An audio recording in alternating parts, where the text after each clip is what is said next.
Enthalpy of neutralisation के बारे में बात करते हैं। हमारे पास जो ये होती है ये क्या है जी, हम इसको कहते हैं अमाउंट ऑफ हीट है जो इवॉल्व होती है जब हमारे पास 1 मोल ऑफ हाइड्रोजन आइंस किससे जी HCl या हमारे पास इस तरह के जो एसिड होते हैं जिस तरह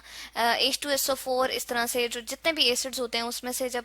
1 मोल ऑफ हम क्या कहते हैं जी हाइड्रोजन आइंस, यहाँ पर मैं लिख देती हूँ 1 मोल ऑफ हाइड्रोजन आइंस, ठीक है, वो क्या करेंगे हमारे पास रिएक्ट करेंगे 1 mole of hydroxide ions from base, ठीक है,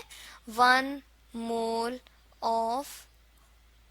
हाइड्रोक्साइड आइंस, ठीक है, और वो भी हमारे पास क्या हो सकती है, कोई भी बेस हो सकती है। तो यहाँ पर अगर हम एग्जांपल ले लें NaOH की, ठीक है, इसमें से हमारे पास OH जो है वो 1 मोल आ जाए, ठीक है, और क्या करे वो 1 मोल ऑफ हाइड्रोजन आइन से रिएक्ट कर ले, तो हमारे पास क्या बनेगा,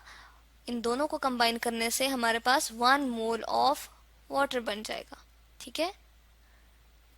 तो हमारे पास वो अमाउंट ऑफ हीट जो इवॉल्व होती है, जो निकलती है जब 1 मोल ऑफ हाइड्रोजन आइन कंबाइन करे या रिएक्ट करता है 1 मोल ऑफ हाइड्रोक्सल आइंस के साथ और क्या बना देता है 1 मोल ऑफ वाटर। तो इस तरह से उस इंथैल्पी को, उस हीट को, जो हीट चेंज हमारे पास आ रहा है उसको हम कहते हैं इंथैल्पी ऑफ न्यूट्रलाइजेशन। इसको रिप्रेजेंट हम किससे करते हैं जी, इसके लिए हम सिंबल यूज करेंगे डेल्टा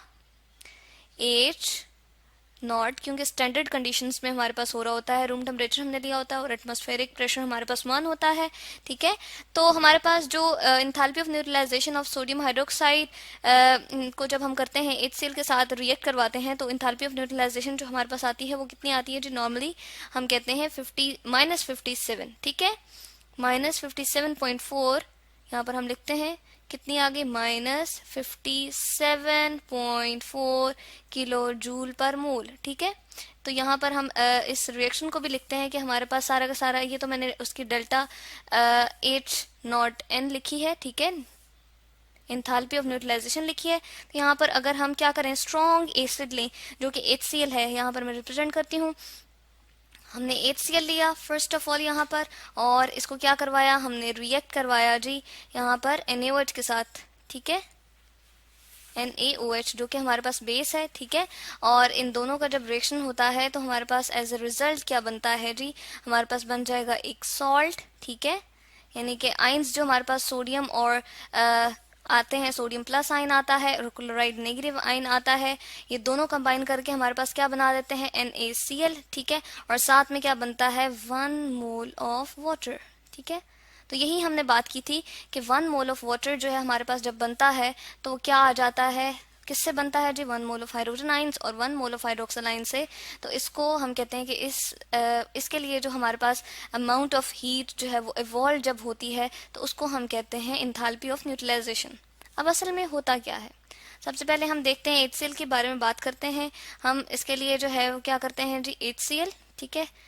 इन सब के हम क्या कर लेते हैं जी, ये हमारे पास है एक्वस सोल्यूशन इसका आ जाएगा, ठीक है। हमने क्या किया, जो हमारे पास सोडियम हाइड्रोक्साइड था और इसी तरह से हमारे पास जो है HCl था, इन दोनों के हम एक्वस सोल्यूशन ले लेते हैं। बेसिकली हमारे पास स्ट्रॉन्ग एसिड और स्ट्रॉन्ग बेस है, इनके एक्वस सोल्यूशन ले लिए, उसके बाद सॉल्ट बना, वो भी एक्वस कंडीशन में हमारे पास जो है वो स्टेट में हम मेंशन करेंगे, और वाटर तो हमारे पास क्या है जी, लिक्विड स्टेट है, ठीक है। तो इस तरह से फिजिकल स्टेट्स हमने मेंशन कर दी। यहाँ पर मैं शो करती हूँ कि एक्वस जब हमारे पास है तो इसको हम किस तरह से रिप्रेजेंट करेंगे, जब हमारे पास दो डिफरेंट आइंस बनेंगे, यानी कि H पॉजिटिव और क्लोराइड नेगेटिव आइंस जो हमारे पास क्रिएट होंगे वो स्ट्रॉन्ग एसिड से क्रिएट होंगे। तो इसको हम शो करते हैं जी डबल हेडेड एरो से, इस तरह से, ठीक है। अब क्या हो जाएगा, H पॉजिटिव आइंस हमारे पास यहाँ पर बन गए और इसको भी हम क्या शो करते हैं एक्वस, क्योंकि एक्वस सोल्यूशन है ना हमारे पास, ठीक है, तो वाटर में प्रेजेंट होंगे, जो हमने एक बीकर के अंदर इसका सोल्यूशन रखा हुआ है। इसी तरह से हमारे पास HCl का जो सोल्यूशन रखा हुआ था उसके बारे में बात कर रहे हैं और ये हमें क्या देगा जी, क्लोराइड आइंस देगा जो HCl है। NaOH के साथ भी हमारे पास क्या होगा जी, इसी तरह का कुछ केस होगा कि हमारे पास सोडियम हाइड्रोक्साइड है NaOH, ठीक है। अब इसमें से हमारे पास क्या क्रिएट होंगे, सोडियम आइंस और साथ साथ हाइड्रोक्साइड आइंस, ठीक है। तो यहाँ पर हम कहते हैं कि हमारे पास सोडियम आइंस बन गए, अगेन हम एक्वस यहाँ पर उसकी स्टेट मेंशन करेंगे, फिजिकल स्टेट, और साथ में हाइड्रोक्सल आइंस, ठीक है। अब हमने क्या करना है, हमने इसको थोड़ा सा हम अगर इस तरह से शो कर दें, ये जो हमारे पास हाइड्रोजन आइंस हैं और हाइड्रोक्सल आइंस हैं, इन दोनों को हमने जो है, जब हमने कहा कि 1 mole of hydrogen ions from acid और 1 मोल ऑफ हाइड्रोक्सल आइन फ्रॉम बेस, ठीक है, ये दोनों कंबाइन करेंगे तो बेसिकली हमें क्या बना के देंगे, 1 मोल ऑफ वाटर, ठीक है। तो हमारे पास रिएक्शन कुछ इस तरह से होगा। अगर मैं इन दोनों के लिए लिख देती हूँ तो हमारे पास क्या आ जाएगा जी, हम इस तरह से शो कर देते हैं कि हमारे पास H प्लस आइंस,